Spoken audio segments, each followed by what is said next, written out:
Today we're out in Petersburg, Virginia at the site of the Battle of the Crater. One of the wildest times in American Civil War history. In 1864, the plan was simple. Dig a tunnel underneath some dirt, fill it full of gunpowder, blow it up, and ram straight through the Confederate lines into Petersburg. Grant himself said that he thought this was the best chance that they had to take Petersburg immediately. But it failed, and it failed for a couple of reasons. One of those reasons was a last-minute change to who was going to lead the attack. That change was made by General Meade. There are many other variables to it, but today we're going to take you out there to the crater itself, which is just over my shoulder here, and we'll talk a little bit about it and give a little bit of the details about why this took place and why it failed. It was July 1864, and the siege of Petersburg had begun. At that time, a plan was made to create a tunnel underneath the Confederate earthworks and blow it to smithereens. Eventually, that plan would become the Battle of the Crater at Petersburg, Virginia. And just to my rear here, over that hill past the chimney, is the crater at Petersburg. We're going to take you out there today and talk about that battle. Now, to set the stage for you a little bit, at this time, Grant had come up with a plan to hit deep bottom, fake an attack, draw forces out of Petersburg from the Confederacy, and then attack those forces here in Petersburg when they were at their weakest. And it worked. It drew forces out, and about a third of the troops were still left behind here to defend Petersburg. But a last-minute change resulted in a disaster here in Petersburg and a tragedy. We'll take you over there and show you around and talk about the battle.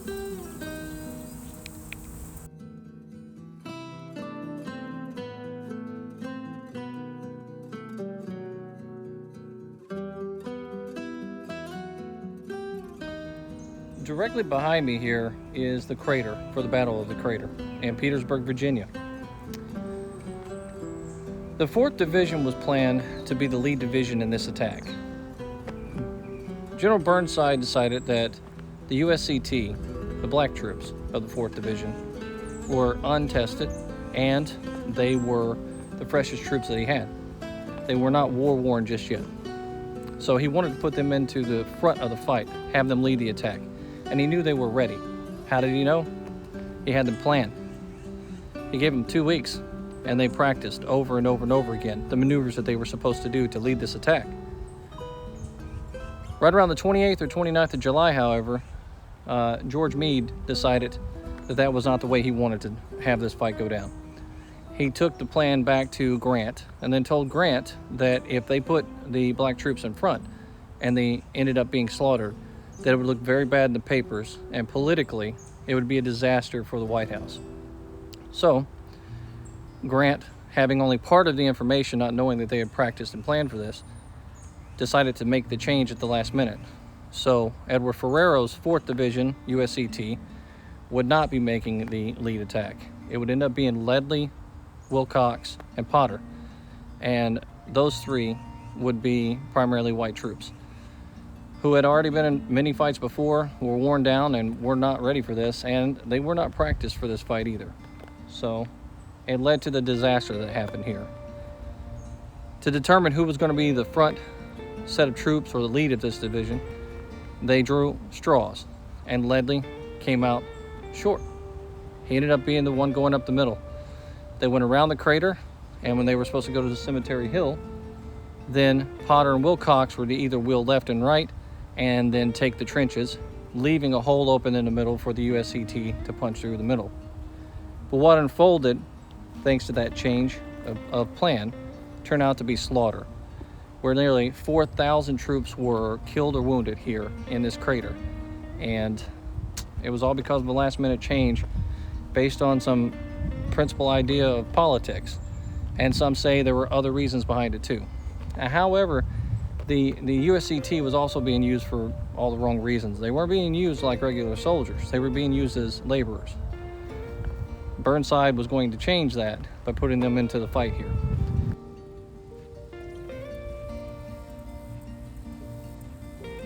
Directly out in front of me is where the Union picket line was. As you can tell, this is a downward sloping hill for the Union side. The Confederacy would have been up there where that fence line is, and that's where the crater is located today. If you were on this side, a lot of times men would put their hats on their bayonets and shove it up above the breastworks and draw the fire of the sharpshooters so that they could then stick their heads up and look over to see what was going on with the Confederacy. The reason why this worked out is because this hill slopes downward far enough to where you can't really see what's happening behind enemy lines.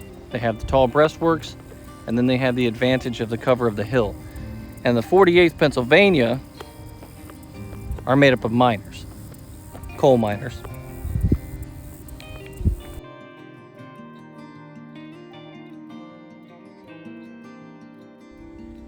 July 17, 1864, the miners reported back that 510 feet of this mine had already been dug, and they were starting to work on the galleries. At that same time, 3 deserters from North Carolina Brigade came across the enemy lines, and they were captured. And they reported that the Confederates had a suspicion that there was a mine being dug, and so they were digging counter mines of their own. Also, that let officers know at the time that their suspicions were correct, that there were counter mines being dug. So the race was on to see who would get there first. So a little bit about the mine. July 17th, 510 feet are ready to go. This mine itself was said to not been able to have been dug because men would have been incapacitated by the lack of oxygen. But they created these tunnels or these shafts up through it with fire, and the fire would pull all the bad air out and rotate in good air. It's supposed to channel in the good air, and it worked. By the 23rd of July, the shafts had been dug for the galleries, and they were reinforced and ready to go. And then on July 27th, the shafts were filled with the gunpowder that was supposed to be put in place. And it was carried in by hand and drug into that very small area. And gallery by gallery, all that gunpowder was put in place to blow this place sky high.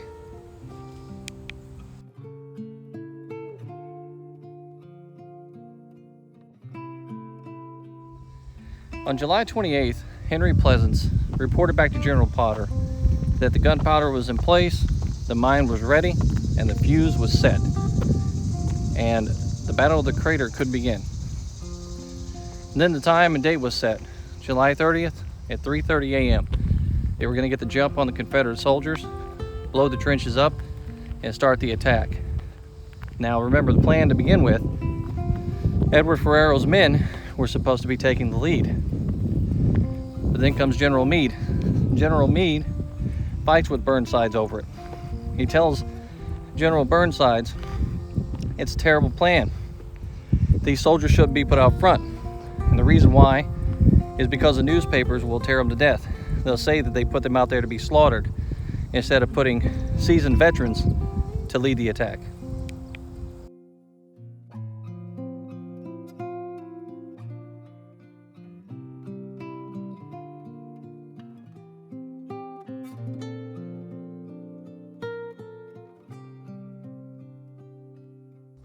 Imagine, if you will, you're General Burnside. You have a plan in place that you think is going to work. General Grant's given his blessings on that plan. You think that you're going to be able to punch through and take Petersburg. You've had your troops practicing for 2 weeks, getting ready for this, and you know that they're ready to fight. Then in walks General Meade. General Meade went to Grant's headquarters after fighting with General Burnside about the plan. He told General Grant about the political outcome. However, he did not tell General Grant about the preparation and planning put behind this. So General Grant decides against it and says put in someone else. Well, General Burnside couldn't figure out what to do. He left it to chance. He had Ledlie, Potter, and Wilcox as the 3 officers that he decided to put in for the initial attack. They put straws in a hat and they drew straws, and the odd man out happened to be Ledlie. So the plan was to send Ledlie up through the middle around the crater and to take the cemetery hill. And then Wilcox and Potter would swing left and swing right and attack down the lines, punching open the pathway for the troops of Ferrero. It seemed like simple enough they could make it happen. But what they didn't plan on was the surge of troops coming back from the Confederacy and the hard punch that happened that knocked those Union soldiers back into the crater. And eventually it would create a trap for the actual USCT that was in that crater.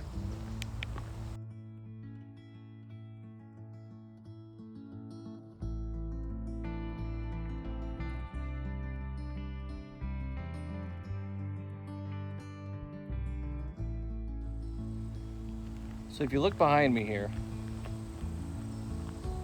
I have Confederate earthworks placed here, just behind me. And then slightly off in the distance, right over here, there's a little bit of grass you can kind of see sticking up, just a little bit. That was the Union defense works.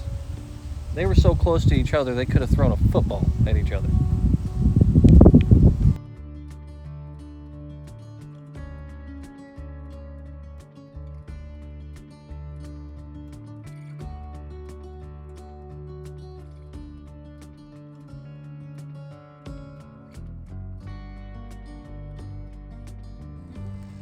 So I'm standing here at the crater now, and what the initial plan was for here is the Union troops were supposed to punch through and go on to Petersburg. But instead what happens is you have Union troops falling into this crater as a defensive work instead.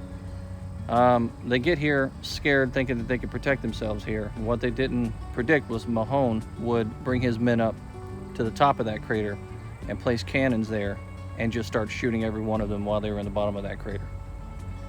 Some intense fighting happened here, along with hand-to-hand combat. This was not the place you wanted to be on this field.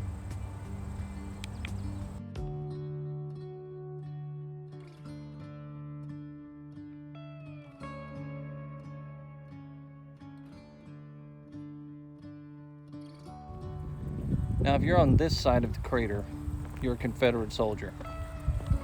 And you just had a ton of dirt blown up in the air. One soldier described it as trees and wood, debris, and body parts flying in all directions. It was a horrific sight. But after the initial shock, they realized that there was a hole, and that hole had to be filled up with troops. General Mahone acted immediately and poured in the soldiers, which probably saved this position from being carried and the city of Petersburg, and prolonged the war all the way until 1865.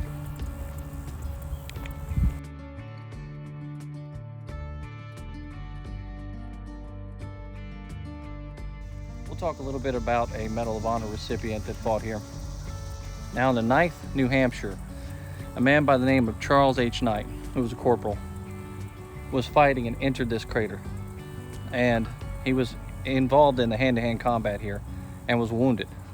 But even though he was wounded, he ended up taking Confederate soldiers prisoners and brought them back to the Union line. For his heroism and his bravery, he was given the nation's highest honor, the Medal of Honor, for fighting here at the Battle of the Crater.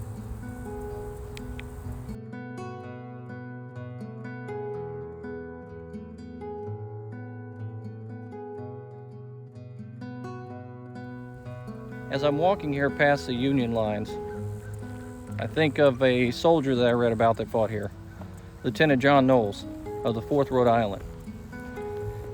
John Knowles would come here and fight at the Battle of the Crater and enter the crater. And at some point in time, he was killed. His body, however, was never identified or recovered to their knowledge. But several days after the Battle of the Crater, there was a truce so that the soldiers could come across lines, collect their dead, and bury their dead. It's thought that John Knowles was probably part of the burial crew, the dead that were collected by the burial crew. And at that time, they would take the bodies and just place them into long burial trenches. But it was several days after the fight that they were collected. And so a lot of the times they would bring stretchers and shovels to shovel up the pieces of the bodies and place them on those stretchers and bury them in the trenches. There was something written a while after the war talking about the bodies here that kind of struck me, and I'll read that to you. In course of time, these bodies decayed. Subsequent storms washed loose covering of the earth down through, and for months after, until the end of the war. Long rows of bleached skeletons mark this field of awful slaughter.